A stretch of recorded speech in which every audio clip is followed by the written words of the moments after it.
नमस्कार प्रिय प्रिय छात्रों, आप सभी को शुभ मध्याह्न। आज हम आधुनिक कविता के बारे में बात करते हैं। आधुनिक कविताओं में से पहला जो कविता है अधिकार, इस अधिकार कविता के बारे में आज हम बात करेंगे। अधिकार कविता को लिखने वाले कवित्री है माधवी वर्मा। देखिए प्यारे छात्रों, माधवी वर्मा आधुनिक हिंदी साहित्य के सर्वश्रेष्ठ कवित्रों में से एक माने जाते हैं, क्योंकि माधवी वर्मा का कुल साहित्य ही छायावाद साहित्य माने जाते हैं। छायावाद साहित्य का अर्थ है हद से ज्यादा गहरा प्रभाव जो मन पर हुआ हो, उन्हीं विषयों को लेकर साहित्य सेवा करने की या लिखने की कोशिश करते हैं। ऐसे साहित्यकारों को हम छायावादी कवित्री या छायावादी कविकारों माने जाते हैं। तो यहाँ पर माधवी वर्मा भी छायावादी कवित्री ही है, क्योंकि बचपन से ही उनके मन पर जो गहरा प्रभाव पड़े हुए हो, जो वो दुख हो या सुख हो, जो भी हो, उन विषयों को ही लेकर लिखने की कोशिश करती है। उदाहरण के लिए उनके बचपन में उनके बाजूगर में ही पल पड़ने वाली बचपन की सहेली बिंदा के बारे में भी लिखती है। सौतेली माँ से सताए जाने वाली कहानियां कवित्री को पता ही नहीं था। जब बचपन में उसके मन पर हद से ज्यादा गहरा प्रभाव था सहेली की, खिलने से पहले अधखिल फूल बनकर जीवन ही अंत कर लेने वाली अपनी सहेली की जब बड़ी होकर एक वक्ता बनकर एक प्राध्यापिका बनकर सेवा करती रहती है, वहां पर एक ऐसे ही सौतेली माँ से सताई देने वाली लड़की का दाखिला आ जाता है। तब कवित्री के मन में अपने बचपन की सहेली याद आती है। तब उन्होंने अपने बचपन के सहेली बिंदा के बारे में लिखती है। ये भी एक छायावाद गद्य ही माने जाता है। उसके अलावा उनके घर में पल बढ़ने वाले गाय श्यामा के बारे में भी लिखती है। साथ ही साथ अपने परिवार वालों को, अपने घर में पल बढ़ने वाले पंछी, अपने घर में पल बढ़ने वाले जानवरों, कुल परिवार का जो प्रभाव उनके मन पर से ज्यादा पड़ा था, तो उन्हीं विषयों को लेकर साहित्य में लिखने की कोशिश करने वाली कवित्री 11 साल में ही कवित्री बन जाती है। क्योंकि जब 11 साल में थी, उनके घर में जो उनके नाना ब्रजभाषा साहित्यकार थे। ब्रजभाषा साहित्यकार होने के नाते नाना जी की असर उनके ऊपर था। नाना जी की ओर हद से ज्यादा आकर्षित होकर 11 साल में ही दीपक नामक एक कवित्री लिखती है। तो छायावादी कवित्री माधवी वर्मा का जीवन आज हम देखेंगे। माधवी वर्मा का जन्म देखिए उत्तर प्रदेश के फर्रुखाबाद शहर में सन 1907 में जन्म होता है। सन 1907 में फर्रुखाबाद में जन्म लेने वाले माधवी वर्मा जी का बचपन बिल्कुल हंसी खुशी का था। बड़ी परिवार, अमीरी घरों में जन्म होता है। बड़ी परिवारों में सभी का प्यार इनको मिलता है। जैसे माँ बाप हद से ज्यादा चाहते हैं, माँ बाप के प्यारी बेटी, भाई बहनों के बीच, साथ ही साथ उनका बड़ा परिवार होने के नाते चाचा चाची, दादा नानी, सभी लोगों के बीच में प्यारी लड़की पल जाती है। बचपना तो बिल्कुल हंसी खुशी का था। हंसी खुशी का जीवन चलाने वाली कवित्री का प्राथमिक शिक्षा भी फर्रुखाबाद में ही शुरू होता है। प्राथमिक शिक्षा फर्रुखाबाद में होने के बाद उच्च शिक्षा पाने के लिए फर्रुखाबाद से इंदौर आती है। तो प्रारंभिक शिक्षा गांव में होने के बाद उच्च शिक्षा पाने के लिए इंदौर, तो ऐसे इंदौर में शिक्षा पाने वाली कवित्री, इनको बहुमुखी प्रतिभा की कवित्री माने जाते हैं। क्योंकि देखिए उन्होंने हर साहित्य के हर रंग में अपना लेखनियां चला चुकी हैं। बहुमुखी प्रतिभा के संपन्न प्रमुख छायावादी कवित्री भी इनको माने जाते हैं। इनके हद से ज्यादा गद्य भाग, पद्य भाग, विमर्शा ग्रंथ, आत्मकहानी, रेखा चित्र, संस्मरण, हर साहित्य के हर रंग में सफलता से लेखनी चलाते हैं। सफलता से लेखनी चलाने वाली कवित्री बचपन में ब्रजभाषा से प्रभावित होकर आप बचपन से ही कविता लिखने के लिए शुरू करती है। इनका प्रारंभिक शिक्षा इंदौर तथा उच्च शिक्षा प्रयाग में होता है। घर पर ही इनको संगीत, चित्रकला सिखाए दिए जाते हैं। उसके बाद उन्होंने एमए संस्कृत में कर लेते हैं। एमए संस्कृत में करते हैं। संस्कृत में एमए होने के बाद महिला विद्यापीठ में प्राध्यापिका के रूप में प्रयाग में ही प्राचार्य के पद पर काम शुरू करती है। कई साल वहीं पर सेवारत रही। अविवाहित कवित्री को हम आधुनिक हिंदी साहित्य के मीरा भी माने जाते हैं। क्योंकि मीरा मध्यकालीन इतिहास के मीरा विवाहित होकर भी विधवा बनने के बाद वो कृष्ण के संस्मरण में या कृष्ण के भक्ति में अपने आप को समर्पण कर देती है। लेकिन यहाँ पर महादेव वर्मा अविवाहित होने के कारण उन्होंने जितना सेवा कर सके या साहित्यिक सेवा करती है, सेवा रहते में है या सेवा से निवृत्त होने के बाद जितना हो सके उतना साहित्य में अपने मन पर पड़ने वाले गहरे प्रभावों को लेकर लिखने वाली छायावादी कवित्री को भी हम आधुनिक हिंदी साहित्य के मीरा मानते हैं। तो उन्होंने गद्य और पद्य दोनों में निपुण महादेवी वर्मा को यामा ग्रंथ के लिए इनको ज्ञानपीठ पुरस्कार मिलता है। देखिए हिंदी साहित्य में महादेवी वर्मा को यामा ग्रंथ के लिए ज्ञानपीठ पुरस्कार मिल चुका है। तो हिंदी साहित्य में सेवा करते करते उन्होंने सन 1987 को इनका मृत्यु होता है। तो उन्होंने यहाँ इनके कुछ साहित्य ग्रंथ यहाँ पर दिया गया है, निहार, रश्मि, नीरजा, संध्या गीत, दीपशिखा, ये सभी उनके प्रमुख साहित्यिक ग्रंथों में से माने जाते हैं। आज की जो अधिकार कविता है, इस अधिकार कविता को अतीत के चलनचित्र स्मृति रेखाओं के ग्रंथ से लिया गया है। आज जो हम अधिकार कविता के पढ़ने की कोशिश कर रहे हैं, इस कविता को अतीत के चलनचित्र स्मृति के रेखाओं से लिया गया है। पद के साथी, ये सभी उनके कविता ग्रंथ माने जाते हैं। प्रस्तुत कविता अधिकार निहार ग्रंथ से, इनका अतीत चलचित्र स्मृति के रेखाएं, पद के साथी, ये सभी उनके रचना ग्रंथ हैं, कविताओं के रचना ग्रंथ। तो आज निहार ग्रंथ से हम अधिकार के बारे में जानते हैं। अधिकार यह है कि जीवन से लेकर मृत्यु तक जो हम करते हैं, जीवन से लेकर मृत्यु तक जो करने वाले क्रिया कर्म, ये सभी अधिकारों के भीतर ही आते हैं। अधिकार का अर्थ है हम यहाँ पर कोई शाश्वत नहीं है, सभी को एक दिन जाना ही है, चाहे वो या पर्यावरण हो या चाहे पशु पंछी हो या चाहे मनुष्य हो, सभी को जाना ही है। जन्म लेना अनिवार्य है, मृत्यु पाना शाश्वत है। जन्म मृत्यु दोनों के बीच में जो जीवन चलाते हैं, इस जीवन में तरह तरह के अधिकार आते हैं, तरह तरह के अधिकार। देखिए एक परिवार में माँ बाप का बच्चों का पालन पोषण करना, उनको शिक्षा आदि देना, ये भी अधिकार ही है। उसके बाद बच्चे जो बड़े होते हैं, शिक्षा पाते हैं, माँ बाप के लिए कुछ करते हैं, ये भी एक अधिकार के भीतर ही आता है। सभी अधिकार जन्म से लेकर मृत्यु तक के जो बीच में जीवन होता है, इस जीवन में हर एक मनुष्य किसी ना किसी एक अधिकार में एक जिम्मेदारियों को निभाना ही पड़ता है। तो यहाँ पर कवित्री भी इसी अधिकार के बारे में बात करती है, क्योंकि कवित्री अविवाहित होने के नाते बौद्ध धर्म की ओर कुछ आकर्षित हुई थी। आकर्षित होने के बाद बौद्ध धर्म में जो रहने वाले नियमों को लेकर उन नियमों को पढ़ते हैं। असली अधिकार क्या है, अधिकार किसे कहते हैं, अधिकार किस तरह रहना है, यहाँ पर उन्होंने अपने कविताओं में क्या करते हैं, पर्यावरण को ही लेते हैं। पर्यावरण भी मनुष्यों के लिए है, पर्यावरण के भी अंत आदि दोनों ही हैं।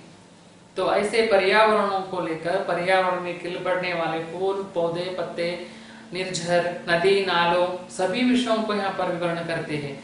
तो उनके अधिकार इस निहार ग्रंथ से लिया गया, बौद्ध धर्म के ओर हद से ज्यादा आकर्षित थी।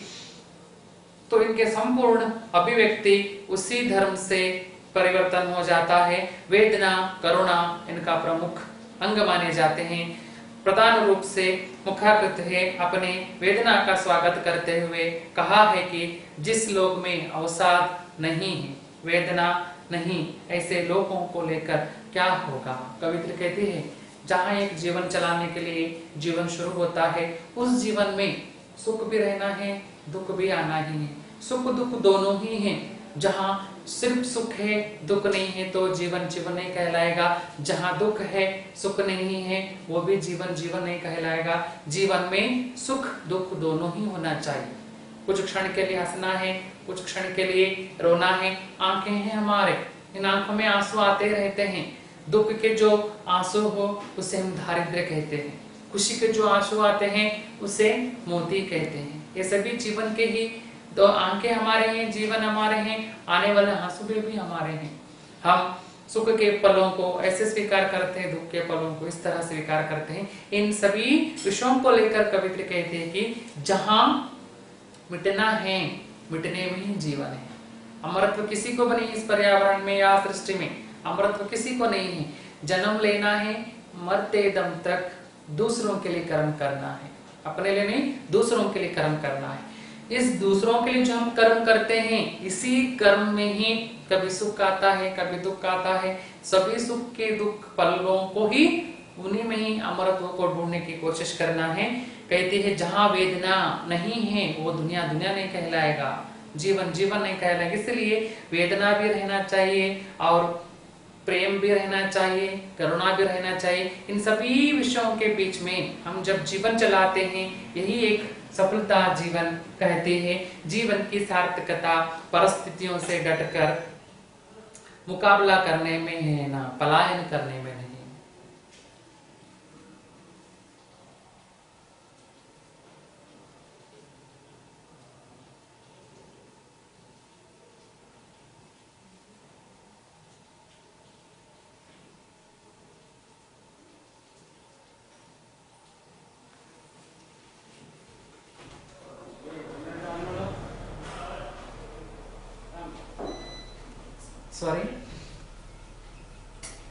जीवन की सार्थकता परिस्थितियों से डटकर मुकाबला करना है, मुकाबला करने में ही है, भाग कर जाने में नहीं है। कहती है जीवन है एक बार आता है, इस जीवन को साकार पाने के लिए या जीवन में कुछ करने के लिए दुख सुख दोनों को स्वीकार करना है। साथ ही साथ जितना हो सके उतना कर्म करना है। परिस्थितियां कभी ठीक आते हैं, कभी अच्छा आते हैं, कभी बुरे आते हैं। वक्त तो कब किसके साथ कुछ भी कर सकता है। इसलिए जीवन की सार्थकता इसमें है, डटकर मुकाबला करने में है, यानी आने वाले समस्याओं के साथ लड़ने में ही जीवन की सार्थकता है। जीवन में आने वाले समस्याओं से जो लड़ते हैं वही कुछ कर सकते हैं, वही कुछ पा सकते हैं। इसके लिए एक उदाहरण, मोती ढूंढने के लिए समुद्र के पास जाकर समुद्र के पास हम जीवन भर बैठे तो मोती नहीं मिल सकता। उस मोती को पाने के लिए समुद्र की गहराई में उतरना पड़ता है। समुद्र के गहराई में उतरकर अपनी जान को बाजी पर लगाकर मोती ढूंढेंगे तभी मोती हम पा सकते हैं। सिर्फ मोती पाने के लिए समुद्र के पास उम्र भर कैदी की तरह बैठेंगे तो मोती मिल ही नहीं सकता। जीवन में संघर्ष अपनाना जरूरी है, जीवन में दुख को स्वीकार करना जरूरी है, जीवन में सुख को भी स्वीकार करना जीवन जरूरी है। किसी न किसी तरह आने वाले समस्याओं के साथ डटकर मुकाबला करने में जीवन की सार्थकता है। इसलिए समस्याओं से कोई मत डरे, जो डरेगा सो मरेगा। इसलिए समस्याओं को स्वीकार करना है, या समस्याएं मुश्किल आने के बाद डर कर भाग कर कहीं जाने से भी मुश्किल का हल नहीं होगा। इसलिए आने वाले समस्याओं के साथ लड़ने के लिए, समस्याओं के साथ जीने के लिए कवित्री यहाँ पर आपको संदेश देती है। यहाँ पर उन्होंने जीवन की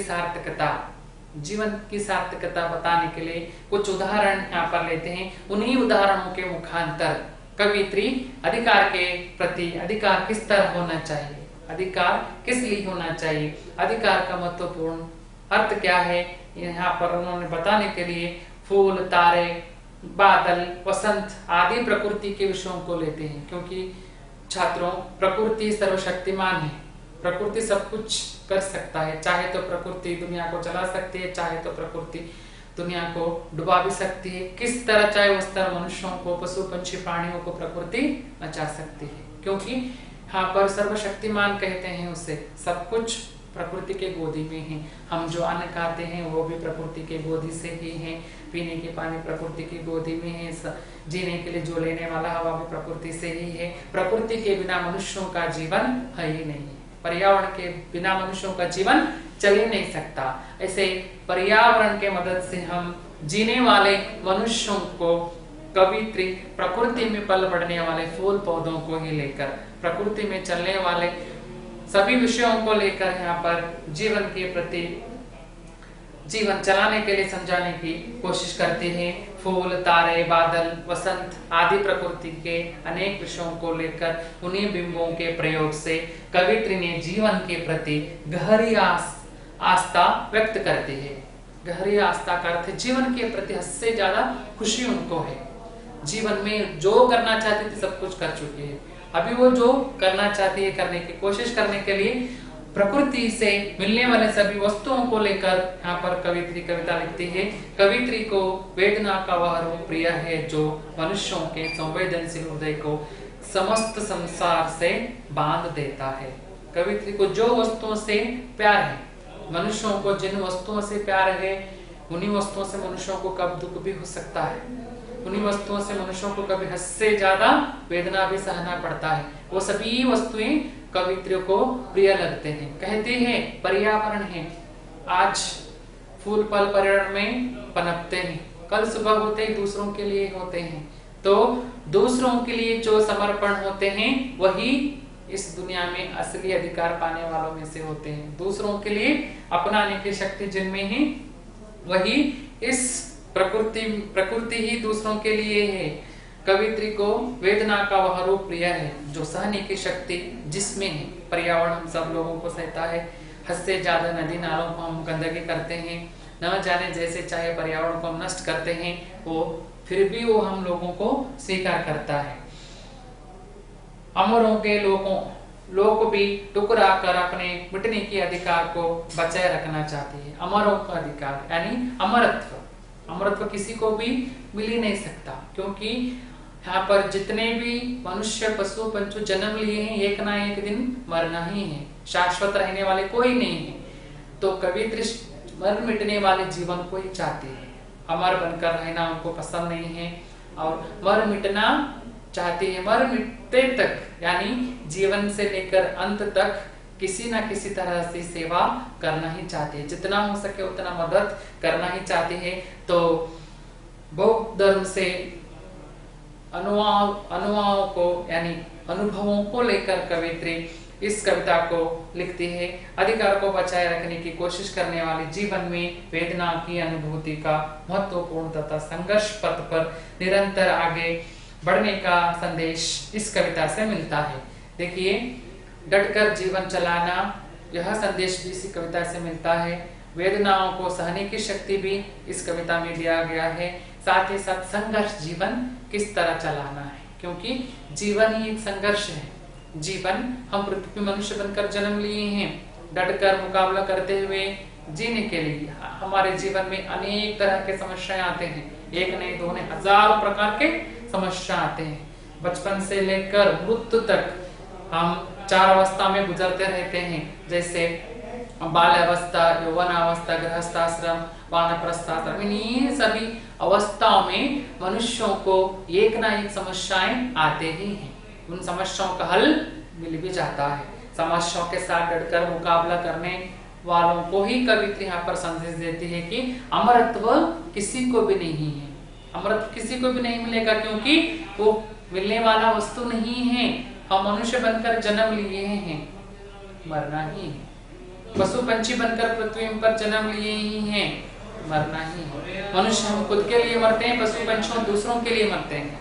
पर्यावरण में फूल फल बढ़ते रहते हैं, पर्यावरण में फूल फल बढ़ते रहते हैं। आज फूल खिल जाता है, शाम तक मुरझा जाता है। खिलकर मुरझाने की इच्छुक जो फूल हो वही फूल कहलाता है। मुरझाकर खिल जाने की जो शक्ति जिसमें है वही फूल है, क्योंकि दूसरों के लिए सुगंध देता है, मर मिटता है। ऐसे पर्यावरण के वस्तुओं को लेकर कवित्री मनुष्यों की अधिकार, मनुष्यों की जीवन, मनुष्य किस तरह जीवन चलाना चाहिए, समस्याओं के साथ लड़ना है, समस्याओं के साथ संघर्ष में उतरना है। समस्याओं के डर कर कहीं भाग जाएंगे तो समस्याओं का हल नहीं होगा, हम यूं ही कायरों की भांति भागते ही रहेंगे। इसलिए प्रिय छात्रों, कविता देखेंगे। वे मुस्कुराते फूल नहीं जिनको आता है मुरझाना, वे तारों के दीप नहीं जिनको बाता है बुझ जाना, वे नीलम से मेघ नहीं जिनको है गुल जाने की चाह, वह अनंत ऋतुराज नहीं जिसने देखी जाने की राह। इस कविता का अर्थ है वे मुस्कुराते फूल नहीं।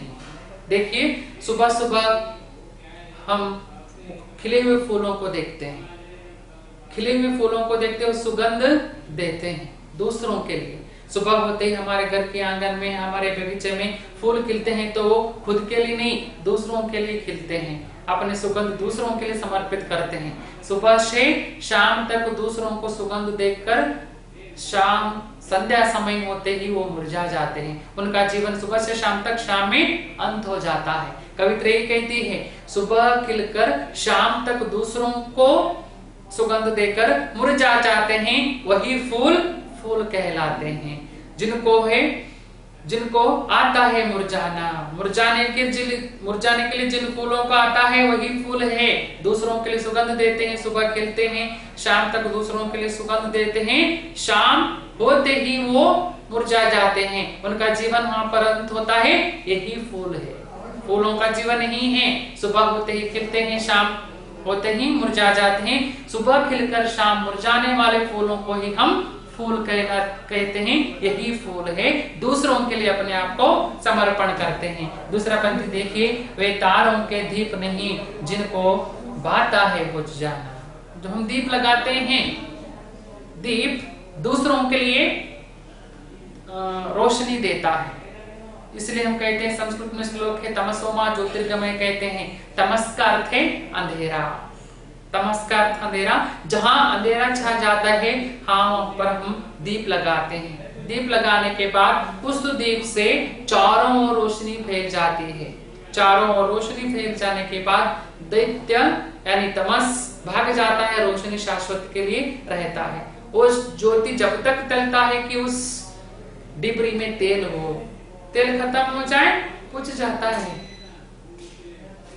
तेल खत्म हो जाए और डिबरी अपने आप बुझ जाता है। जो दीप लगाने के बाद, तेल खत्म होने के बाद बुझ जाता है, असलियत में वही दीप है। वे तारों के दीप नहीं जिनको बाता है बुझ जाना। दीप बुझ जाता है। जो तारे कभी भी देखे चमकते रहते हैं, दीप ऐसा नहीं है। जब तक उस डिबरी में तेल रहता है तब तक ही जलता है। तेल खत्म हो जाए दीप बुझ जाता है।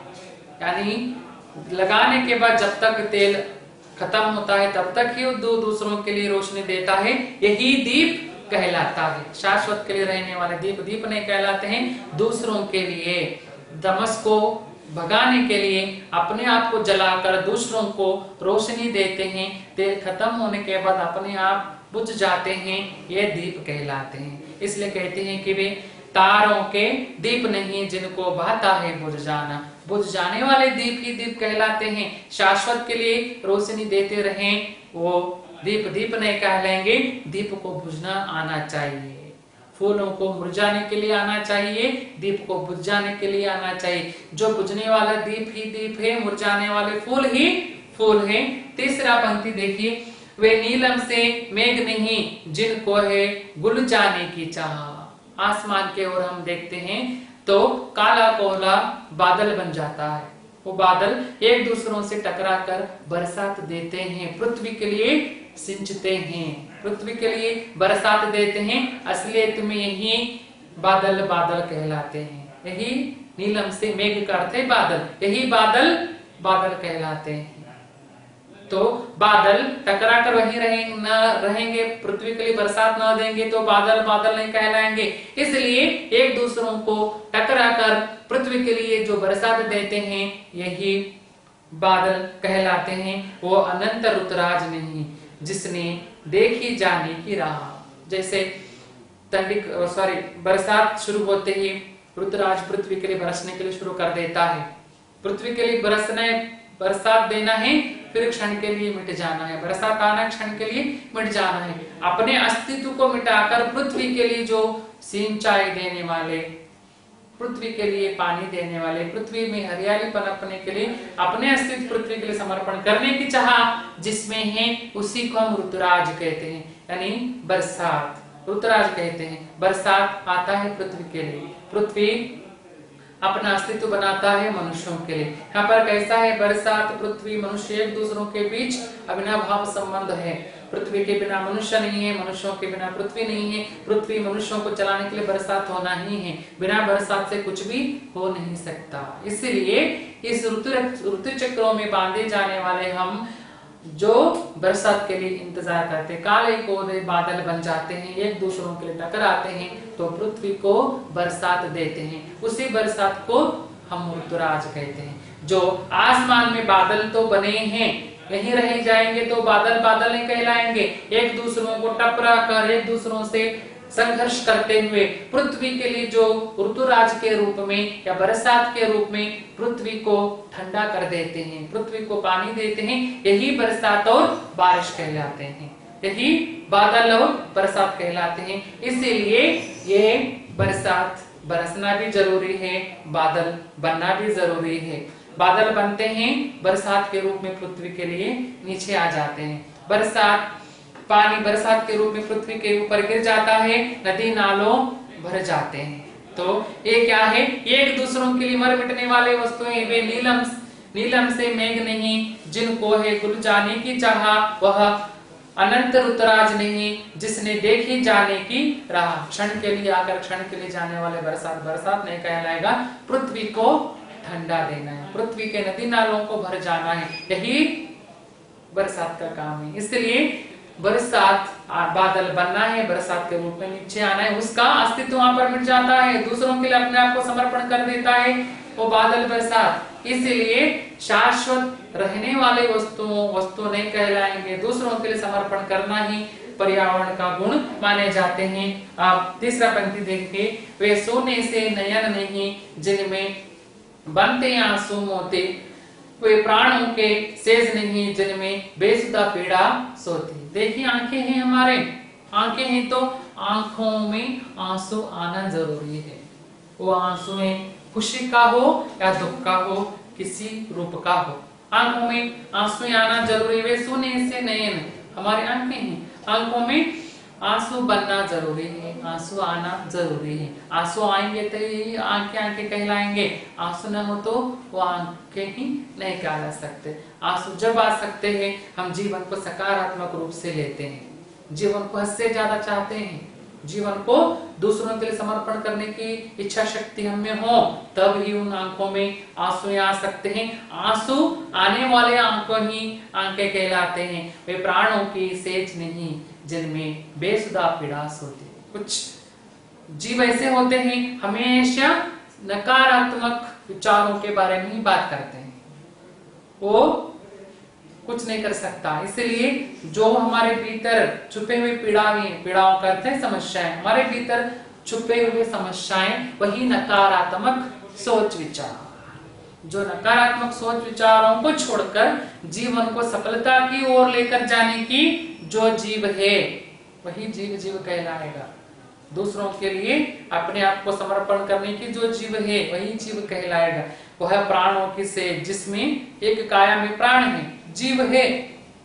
वो जीव हमेशा नकारात्मक सोच विचारों को लेकर डरते रहेगा, कायरों की भांति भागते रहेगा, ये जीव नहीं कहलाएगा। इसीलिए डटकर समस्याओं से लड़कर दूसरों के लिए कुछ करने की इच्छुक हो, वही क्या कहलाता है? जिनमें बेसुदा पीड़ा सोती। समस्याएं को लेकर दूसरों के लिए बातों का बतंगड़ बनाना जरूरी नहीं है। हम दूसरों के लिए अपने आप को समर्पण करना है, दूसरों के लिए कुछ करना है, दूसरों के लिए मर मिटने की कोशिश करना है। चौथा पंक्ति, ऐसा तेरा लोक वेदना नहीं, जिनमें अवसाद जल जाना नहीं, जिसने जाना मिटने का स्वाद। कहते कवित्री भगवान से कहते हैं, भगवान ऐसा लोक तेरा कहाँ है, जहाँ वेदना नहीं है, जहाँ दुख नहीं है, जहाँ पीड़ाएं नहीं है, ऐसा लोक तेरा कहाँ है? वैसा लोक मुझे नहीं चाहिए। मुझे कैसा लोक चाहिए? जहाँ दुख हो, जहाँ सुख हो, जहाँ एक दूसरों के लिए मर मिटने के इच्छुक हो, दूसरों के लिए अपने आप को समर्पण करने की मनोभावना जहाँ हो, ऐसे लोगों में रहना चाहती हूँ। अब जहाँ मैं ही हूँ, इसी जीवन मुझे पसंद है, क्योंकि यहाँ पर सुख है, दुख है, वेदना है, पीड़ा है, सब कुछ है। दूसरों के लिए मर मिटने वाले इच्छुक मनुष्यों भी है, यही रहते हैं। अवसाद यानी मर मिटना। वे तेरा ऐसा तेरा लोक वेदना नहीं, जिसमें अवसाद, जहाँ मर मिटने की लोक है वहीं मैं रहना चाहती हूँ। शाश्वत के लिए, निरंतर के लिए बने वाला तेरा लोक हो तो वो मुझे नहीं चाहिए, क्योंकि मुझे मर मिटना है, मुझे दूसरों के लिए समर्पित करना है, अपनों के लिए, दूसरों के लिए, दूसरों का सुख दुख को मुझे स्वीकार करना है। जहाँ तेरा लोक में दुख नहीं है वैसा लोक मुझे नहीं चाहिए, जहाँ दुख हो वो लोक। ऐसा तेरा लोक वेदना यानी दुख नहीं जिसमें अवसाद, जहाँ अवसाद का अर्थ है दुख, जहाँ दुख नहीं है वैसा लोक मुझे नहीं चाहिए। जहाँ वेदना नहीं है, जहाँ समस्याएं नहीं है ऐसा लोक मुझे नहीं चाहिए। जहाँ वेदना, समस्याएं, दुख एक दूसरों के लिए मर मिटने के लिए समर्पित करने वाले मनुष्य हो वैसा लोक मुझे चाहिए। जलना जाना नहीं। मैं अपने आप को समर्पण करना चाहती हूँ। जल जाने का अपने आप को दूसरों के लिए समर्पण करने का लोक जहाँ हो वैसे लोक में ही मैं रहना चाहती हूँ, जिसने जाना मिटने का स्वाद, जहाँ मिटने का स्वाद मिलता है यानी जीवन को अंत करने का स्वाद मिलता है। क्योंकि बचपन से यहाँ तक मैं दूसरों के लिए समर्पित थी, अब कुछ दिनों में जाने वाली हूँ, जाने से पहले भी मैं अपने आप को दूसरों के लिए समर्पित करना चाहती हूँ, क्योंकि यह काया मिट्टी के लिए है, मिट्टी से ही बना हुआ है। पर्यावरण के बीचों में पल बढ़ने वाले मनुष्य दूसरों के लिए मददगार बनना जरूरी है। कहती है कवित्री, जिसने जाना मिटने का स्वाद, मैं भी मिटने का स्वाद जाना चाहती हूँ, यानी मुझे अमरत्व नहीं चाहिए, मुझे कुछ नहीं चाहिए, क्योंकि मुझे कुछ दिनों में अंत होने वाली हूँ, कुछ दिनों में मर मिटने वाली हूँ। तो इस मर मिटने जीवन को ही मैं स्वीकार करना चाहती हूँ। तेरा अमरों का लोक तो मुझे देना चाहेगा, यह भगवान से कहती है। अमरों का लोक तो मुझे देगा, वो हो ही नहीं सकता, क्योंकि इस पृथ्वी पर अमरत्व किसी को भी नहीं है। मर मिटने वाला स्वाद कोई सब लोग चाहते हैं, वही मर मिटने का स्वाद मुझे चाहिए। क्या अमरों का लोक मिलेगा? तेरा करुणा का उपहार। कहते हैं अरे भगवान, अमरों का लोक मिलेगा? नहीं हो सकता, क्योंकि हमारा तो किसी को है नहीं। इतने दिनों तक तो मुझे यहाँ पर मनुष्य बनाकर रख दिया है, वही तेरा करुणा का उपहार। तूने इतने दिनों तक मुझे भेंट के रूप में दिया है, मेरा जीवन यहाँ पर चलाने के लिए ही। इतने दिनों तक तो प्रेम के रूप पर या करुणा के रूप में किसी न किसी रूप में मुझे यहाँ पर रख दिया है मनुष्य बनकर, यही बस, इससे आगे मुझे कुछ नहीं चाहिए। यही मेरा जीवन का कुछ विषय है, यही मेरा जीवन का अंत हो सकता है। कहती है तेरा करुणा का उपहार, इतने दिनों तक तो मुझे यहाँ पर पृथ्वी पर मनुष्यों के रूप में रख दिया है, यही तेरा करुणों के उपहार मेरे लिए है।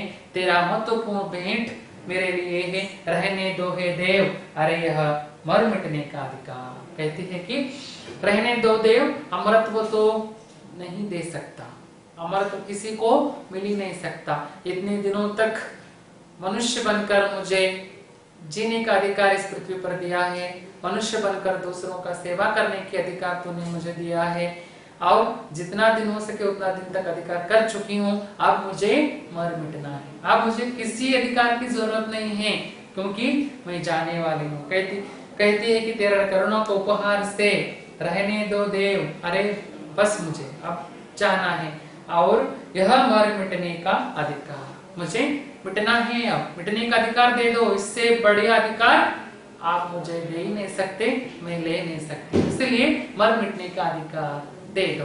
देखिए इस कविताओं का सारांश माधवी वर्मा जी जीवन के प्रति लिखती है। जीवन किस तरह होना चाहिए, बचपन से लेकर हम मृत्यु तक जीवन करते ही रहते हैं। इस जीवन में किस तरह दूसरों के लिए कुछ क्षण, समाज के लिए कुछ क्षण, और अपने लिए कुछ क्षण, अपने परिवार वालों के लिए कुछ क्षण, यूं जीवन चलाना है। क्योंकि हम मनुष्य समूह प्राणी हैं, समूह के बिना जी नहीं सकते। बचपना घर में शुरू होता है, उसके बाद यौवनाश्रम, गृहस्थाश्रम, समाज के बीचों बीचों में ही जीवन चलाने वाले मनुष्यों, न जाने हम कैसे कैसे व्यक्तियों के साथ जीवन करना ही पड़ता है। इन सभी जीवन के प्रति आशावाद दृष्टि व्यक्त करने वाली कवित्री कहती है, जीवन में आने वाले समस्याओं से मत डरिए, आने वाली विपदाओं से मत डरिए। जीवन में जो डरेगा कुछ नहीं करेगा, इसलिए जीवन में आने वाले समस्याओं से डटकर मुकाबला करिए। आने वाले समस्याओं के डटकर मुकाबला जो करेगा वही जीवन सफलता पूर्वक स्वीकार कर सकता है।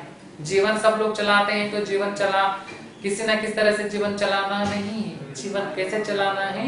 जीवन दूसरों के लिए समर्पित करते हुए जीवन चलाना है, खुद के लिए नहीं। खुद के लिए हम जीवन चलाएंगे तो स्वार्थी बन जाते हैं, दूसरों के लिए ज्यादा भी सोचेंगे तो निस्वार्थी बन जाते हैं। इसलिए स्वार्थी निस्वार्थी के बीच में ही जीवन चलाने की कोशिश करना है। इसी विचारों को लेकर यहाँ पर महादेव वर्मा जी अधिकार कविताओं में जीवन के प्रति आशावाद व्यक्त करने वाली कवित्री कहती है कि जीवन एक दिन अंत हो ही जाता है। जीवन शुरू होकर अंत होता है, शुरू होकर अंत होने से पहले ही हम समाज के लिए कुछ करें, क्योंकि हम कर्म योगियों में से आते हैं, कर्म करने वालों में से आते हैं। हर एक मनुष्य एक न किसी न किसी कर्म में बांधे हुआ ही है। इस कर्म से जीवन को सफलता बनाएं, इस कर्म से समाज को कुछ दें और कर्म से ही जीवन अंत करें। तो प्रिय छात्रों, आज अधिकार कविता के बारे में हम जो जानने की कोशिश करते हैं, यहाँ पर अधिकार कविता समाप्त होता है। धन्यवाद।